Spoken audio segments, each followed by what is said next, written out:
আসসালামু আলাইকুম। কাছের এবং দূরের দেশ এবং প্রবাসের যে যেখান থেকে আমার ভিডিওটি দেখছেন সবাইকে অসংখ্য অসংখ্য ধন্যবাদ। নিশ্চয়ই সবাই আল্লাহর রহমতে ভালো আছেন। ঈদ মুবারক। ঈদের 7 দিনের ছুটি কাটাতে গিয়ে বাসের এই বেহাল অবস্থা হয়ে দাঁড়িয়েছে। এই 7 দিন যতটা না আরাম আয়েশ ভোগ করেছি, ছুটির পর বাড়ি ফিরে আসার পর তার খেসারত সুদে আসলে দিতে হয়।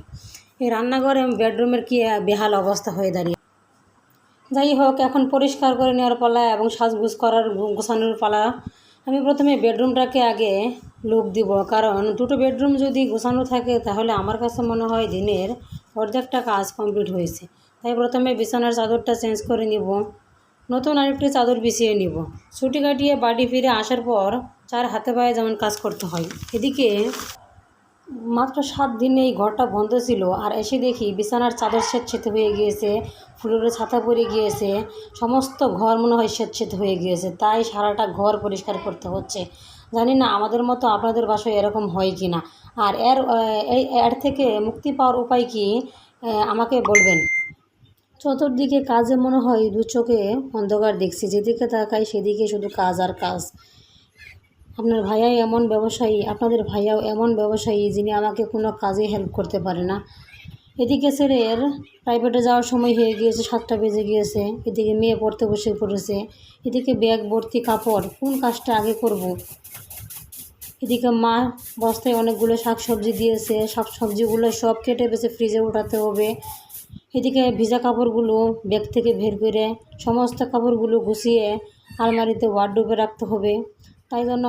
তার জন্য প্রথমে আমি আগে বিছানার চাদরটা পেতে নিয়ে বেডরুমটাকে গুছিয়ে তারপর চলে যাচ্ছি।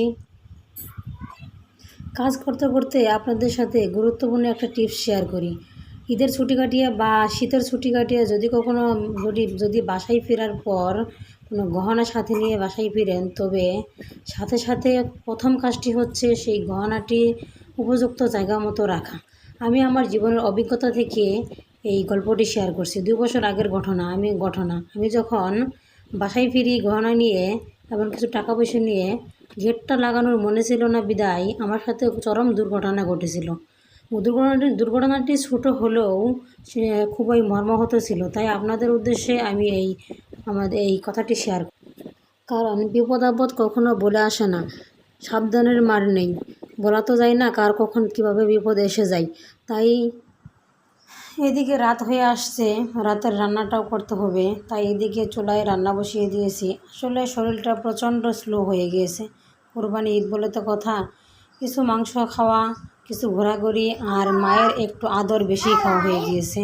তাই বসে বসে খেয়ে শরীরটা একটু স্লো হয়ে গিয়েছে, কোনো কাজই দ্রুত করতে পারছি না। আসলে জীবনটা বড়ই যুদ্ধক্ষেত্র। জানি না, যখন ছোট ছিলাম তখন ভাবতাম মা এত কাজ কিভাবে করে, আর এখন বড় হয়ে আস্তে আস্তে আমিও যখন একজন মা হয়ে উঠেছি, এখন বুঝতে পারি মায়ের দুঃখ কষ্ট। আর এই সময়টা আমার সেই আগের দিনগুলোর কথা মনে করিয়ে দেয়। সংসারের এই টানা অবিরাম যুদ্ধে মাঝে মাঝে মনে হয় কয়টা দিন ছুটি পেলে ভালোই লাগতো, কিন্তু হয়ে ওঠে না।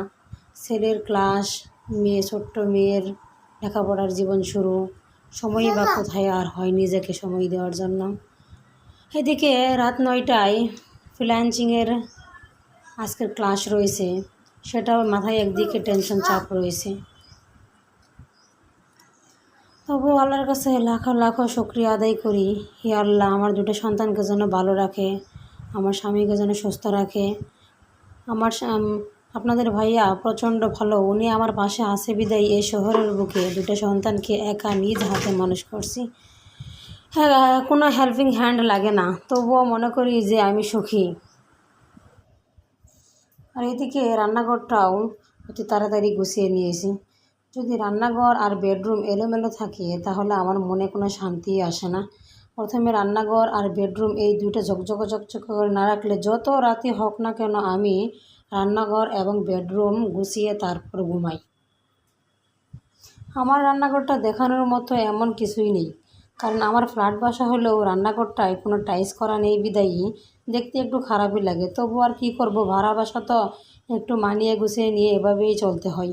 আল্লাহ ভরসা, আল্লাহ যদি ভাগ্য রাখে নিজে করার মতো একটা বাসা করার মতো তৌফিক দান করে খুবই তাড়াতাড়ি নিজের একটা মাথা গোঁজার ঠাঁই করব। আপনাদের দোয়াই এবং ভালোবাসায় যেন অতি তাড়াতাড়ি অন্যের বাসা ছেড়ে নিজের বাসায় গিয়ে উঠতে পারি। দোয়া করবেন সবাই আমাদের জন্য। আর এদিকে ব্যাগ ভর্তি সমস্ত কাপড়গুলো গুছিয়ে নেওয়ার চেষ্টা করেছি, কারণ ব্যাগ ভর্তি কাপড় থাকলে সেটাও একটা মাথার একটা ঝামেলা মনে হয়। কাপড়গুলোকে গুছিয়ে ঝাড় ঝাড় জায়গায় রেখে দিলে তারপর মাথায় একটা শান্তি ফিরে আসবে। কিছু কাপড় ওয়ার্ডরোবে রাখার মতো, যেগুলো ওয়ার্ডরোবে রাখার সেগুলো ওয়ার্ডরোবে রেখে দিচ্ছি, কারণ যখন তখন বের করার জন্য ওয়ার্ডরোবে রাখাই ভালো। তাই কিছু কাপড় ওয়ার্ডরোবে রাখি, আবার কিছু আর এই দিয়ে কিছু কাপড় আলমারি থেকে বের করা হয়েছিল। যে কাপড়গুলো আলমারিতে রাখার সেগুলো গুছিয়ে আলমারিতেই রেখে দিচ্ছি, কারণ এই এলোমেলো থাকলে ঘরে আসলে মোটেই ভালো লাগে না। আলহামদুলিল্লাহ, আপনাদের সাথে কথা বলতে বলতে আমি আমার কাজের শেষ পর্যায়ে এসে পড়েছি। সবাই ভালো থাকবেন, সুস্থ থাকবেন। ঈদ মোবারক।